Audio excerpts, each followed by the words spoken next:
ಪೋಷಕರೆಲ್ಲ ಅಭಿಪ್ರಾಯ ಪಟ್ಟಿದ್ದಾರೆ. ಆದ್ದರಿಂದ ಬಹಳ ಶ್ರಮ ವಹಿಸಿ ನಿಜವಾಗಲೂ ಬಹಳ ಸುಂದರವಾದ ಒಂದು ಕಾರ್ಯಕ್ರಮವನ್ನ ಶ್ರೀಮತಿ ಸೂರತ ವಿಷ್ಣು ತೀರ್ಥಾಚಾರ್ಯ ಯಲಬುರ್ಗಿ ಅವರು ಮಾಡಿದ್ದಾರೆ.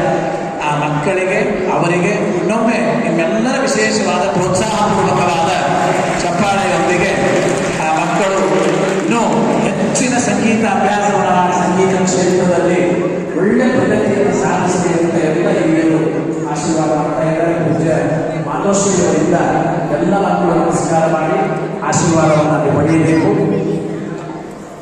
ಶ್ರೀಮತಿ ಸೂರತ ವಿಷ್ಣು ತೀರ್ಥಾಚಾರ್ಯ ಅವರು ಬಂದು